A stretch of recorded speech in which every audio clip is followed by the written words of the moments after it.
Lors du repérage, déjà, j'ai fait une semaine de repérage parce que je partais avec mon 2 ou 3 jours. Mais lorsque j'ai décidé de changer de thème, je suis restée une semaine pour pouvoir m'entretenir avec le village, avec les villageois. Il faut dire que les protagonistes que j'avais pour le film, quand je suis revenue, ils avaient tous changé la vie pour la plupart. Ils ne voulaient plus, non, parce que l'on les avait montés, donc il fallait maintenant improviser avec d'autres personnes.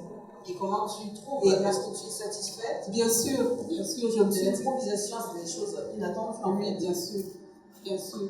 Donc là, cette petite déjà, elle, à l'avance, elle n'était pas dans le film. C'est quand je reviens et que les gens commencent à me lâcher petit à petit, je commence à déceler un certain...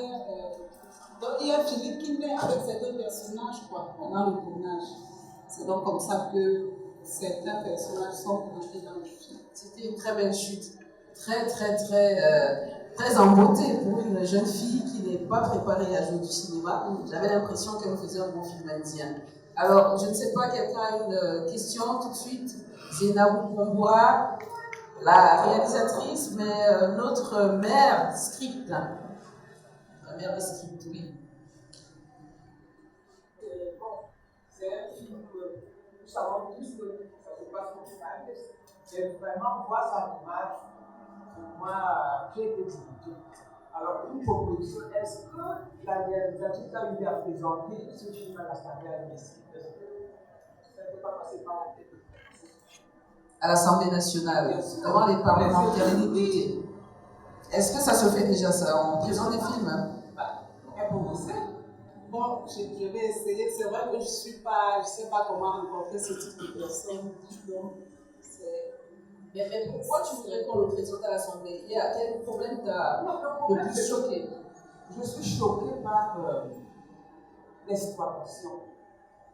Parce qu'on voit l'exploitation forestière. Oui, les prix de bois, quand on voit comment les élèves sont, les mamans, il n'y a pas de cadre de santé à proprement comme nous avons vu.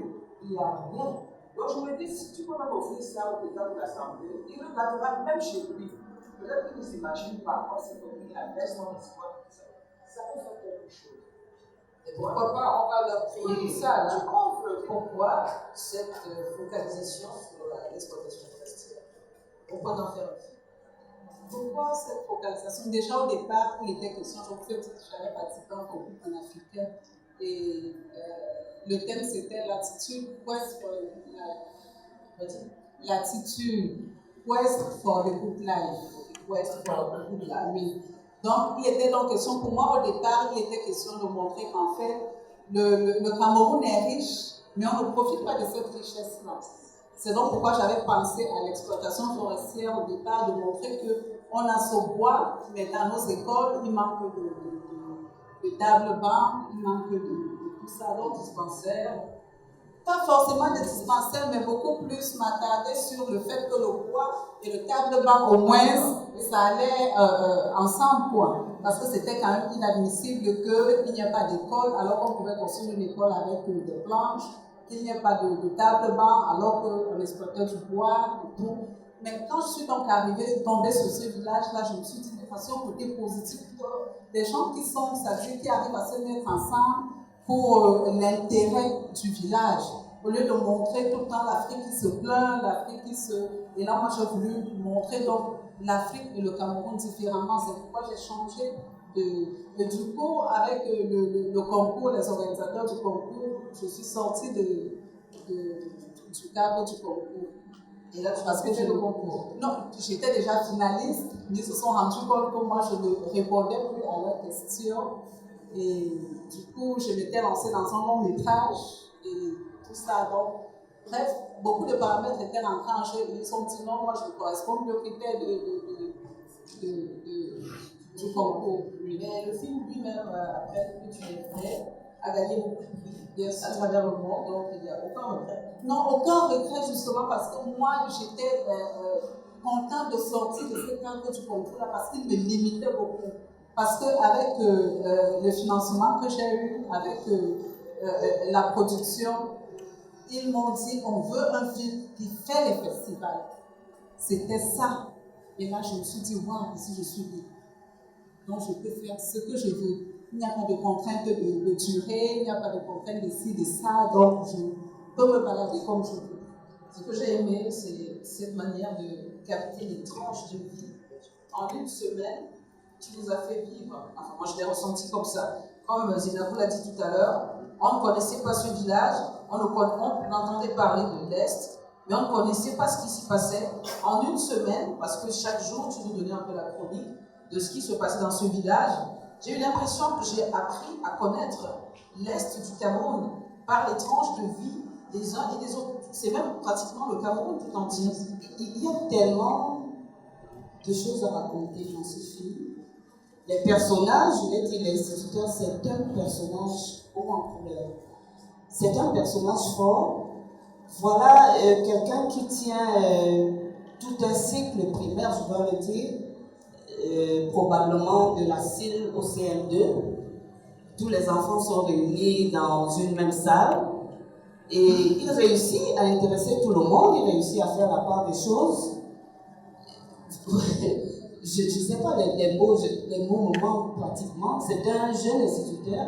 Nous le voyons faire des mathématiques, des sciences naturelles, et même l'anglais. Il leur apprend même des sketchs.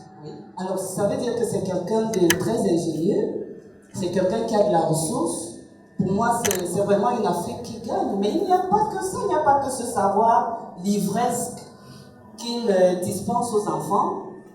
Vous l'avez vu à l'œuvre en train de leur apprendre à poser des pièges.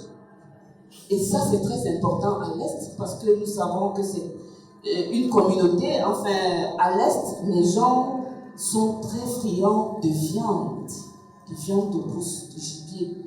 Alors, c'est très important que ce jeune instituteur puisse allier donc le savoir de la vie pratique, la vie de tous les jours, et le savoir livresque. Ça m'a frappé. Tu me rappelles un peu les cours de c'était quoi sur les pygmées. Je ne sais plus si c'était des cours d'histoire ou de géographie.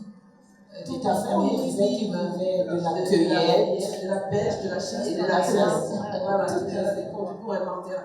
Mais moi, je trouve que ça dénote un peu du naturel qu'on a trouvé dans ce film. C'est-à-dire que tout était fait comme si rien ne les choquait plus.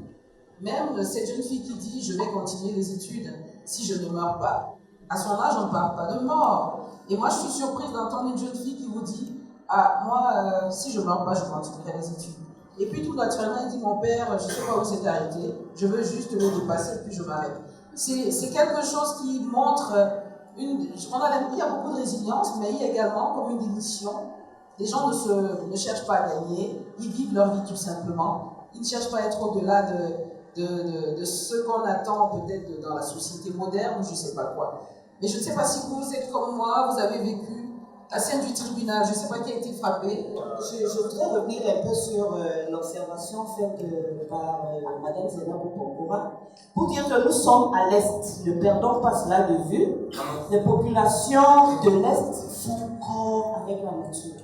Ce sont des gens qui vivent au quotidien vraiment avec la nature. Et les morts font partie de la nature.